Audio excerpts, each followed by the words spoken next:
ఇప్పుడు ఎక్కడైతే నటాన్స్ లో న్యూక్లియర్ సైట్ ఉంది వాళ్ళది, ఇరాన్ కి సంబంధించి నటాన్స్ అనే ప్రాంతంలో ఉంది. ఆ సైట్ మీద ఇజ్రాయలీ స్ట్రైక్స్ జరిగాయి. అండ్ అమెరికన్ ఇజ్రాయెల్ సంయుక్త ఆధ్వర్యంలో స్ట్రైక్స్ జరిగాయి. ఇంతకు ముందు కూడా చేశారు అట్లాంటి స్ట్రైక్స్, ఇప్పుడు కూడా స్ట్రైక్స్ జరిగాయి.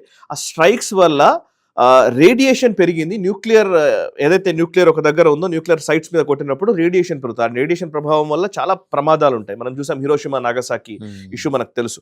సో ఆ రేడియేషన్ పెరుగుతోంది, చాలా దుర్మార్గంగా వ్యవహరిస్తోంది ఇజ్రాయిల్ అమెరికా అని చెప్పి ఈ పర్టికులర్ రెజా నజాఫీ అనే వ్యక్తి, international atomic energy agency Iran ambassador అయినటువంటి వ్యక్తి క్లెయిమ్ చేశాడు. దీనికి IAEA రెస్పాండ్ అయింది. రెస్పాండ్ అయ్యి ఏం చెప్పారంటే, మాకు ఇప్పటి వరకు ఉన్న సమాచారం ప్రకారం రేడియేషన్ ఏం కనిపించలేదు, బట్ మేము ఇంకొంచెం డీప్ డైవ్ చేయాలని వాళ్ళు అంటున్నారు. ఓకే, ఇప్పటి వరకు అయితే ఏం కనిపించలేదు. అయితే వాళ్ళు అడుగుతున్నది ఏంటంటే ఇరాన్ చెప్తుంది రేడియేషన్ వచ్చింది, అక్కడ అటాక్ చేశారు, అటాక్ చేయడం వల్ల ఇది జరిగింది అని చెప్తున్నారు. అంటే బేసికల్లీ ఎప్పుడు కూడా న్యూక్లియర్ వెపన్స్ కి సంబంధించి కొన్ని నామ్స్ ఉన్నాయండి, కొన్ని పాలసీలు ఉన్నాయి. పాలసీలు ఏంటంటే ఫస్ట్ ఎవరు కూడా న్యూక్లియర్ ని యూజ్ చేయకూడదు, నో ఫస్ట్ యూజ్ అంటారు. నో ఫస్ట్ యూజ్ అగ్రిమెంట్స్ చేసుకుంటాయి.